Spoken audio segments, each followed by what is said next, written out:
Hey guys, Jack Han here. Welcome back to my channel. Today I'm going to be going over 7 study tips that will help you through this time of quarantine where everything is hectic, there's so many distractions going on, and I myself am finding it hard to concentrate.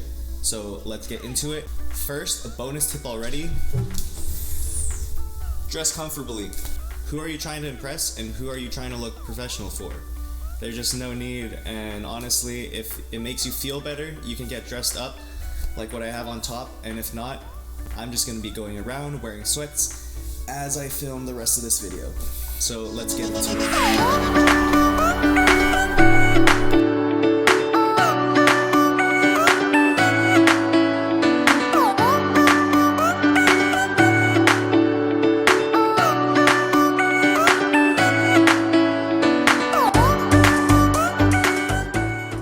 Alright guys, tip number 1 is to put your phone on Do Not Disturb mode or simply out of your reach. By putting your phone outside of your reach length, we can use our laziness in our favor and prevent us from checking it. My phone breaks my workflow the most out of everything else because there are just so many different apps to check and get lost in. If you are worried about missing an emergency, you'll be checking your phone every 25 minutes anyways using the Pomodoro technique described later in the video. Also, if there is a real emergency, phone calls break the Do Not Disturb function if the person trying to reach you calls twice within a short period. Grab your phone because for tip number 2, we are going to schedule in our study times. Why you want to write it down in a calendar is because it makes the task more important in your mind. If you have practice or a doctor's appointment, you typically will make your committed time, but why? One reason is because you have a commitment to meet with someone else and you can't let them down.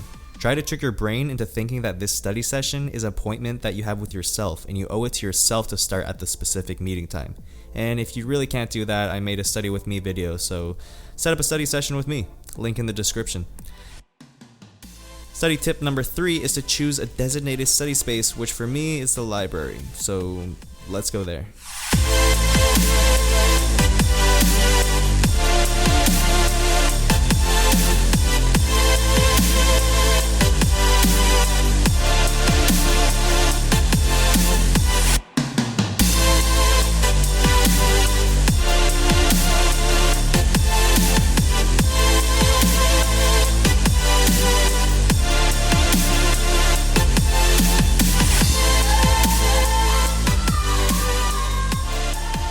Oh, right.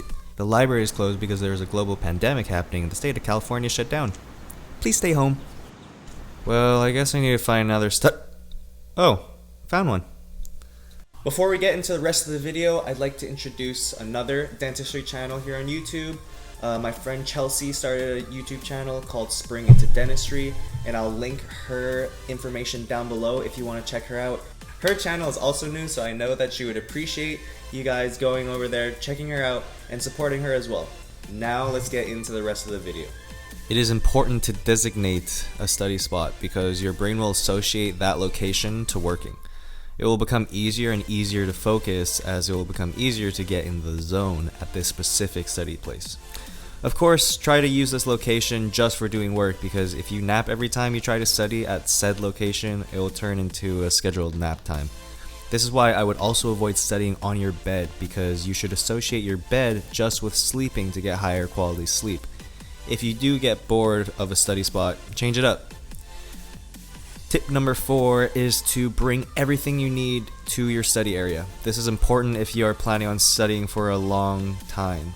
I have definitely made the mistake of forgetting my laptop charger, and because I am usually at the library, I have to go all the way home to get it. Items on my checklist include chargers, water bottle, notebooks, colored pens, laptop, headphones, calculator, note cards, and a snack. Alright guys, so tip number 5 I have for you is spaced repetition learning. So everyone, I'm sure, has tried to cram for an exam before, and when you get to college, you're not able to do that. In high school, you'll cram for a few hours the night before and then get an A on the exam. However, in college, especially the harder classes, if you try and cram even like 12 hours of studying the night before, you're not going to be able to get a high score in some of your classes. So instead of studying for 12 hours in a row, and by the 6th hour your brain is literally not retaining any of the information anymore, as much as you're trying to focus and learn the material, you split it up and do a little bit day by day. It doesn't even have to be every single day, but just don't cram it all at the end. So if you have a test that's coming up in a week, then spend 2 hours every single day. That way your brain will retain a lot more information and it'll be a lot more efficient. You'll actually end up studying for less time, yet still get the grade that you want.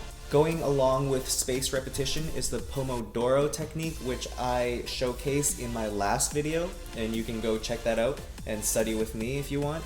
And pretty much it's a 25-minute study session, and then you take 5 minutes of break.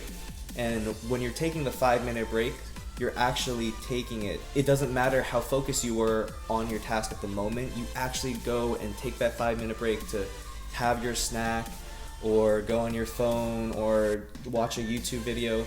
Because if you do that, your mind will be refreshed for the next 25-minute session. I have found it extremely helpful for me, and it's scientifically proven that it will help you too.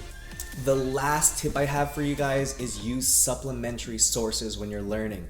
So if you have an exam coming up and you have the lecture slides, as well as your notes, as well as the textbook, and you utilize all 3 of them, first you go over the lecture, and then your notes, and then practice problems from the textbook.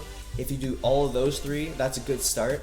On top of that, if there's anything you don't understand or any topics that you're having trouble with, go to Google, go to YouTube, go to another source or another textbook and see the different ways they present the material to you. That way many of the topics will be reinforced and you'll be learning it over and over and over in slightly different ways. It'll compact into your brain and you'll be able to deeply understand it, and you'll definitely be ready for your exam. Another reason why this is effective is because everyone has different learning styles. So some people are auditory, some people are visual, and some people are tactile learners. If you use a combination of videos, which is visual learning, and auditory learning, and you combine that with rewriting your notes, then you'll be hitting on all 3 of those learning styles. And although you may be prominent to one of them, having all of them compacting together will help you understand the material. And that's it for the video.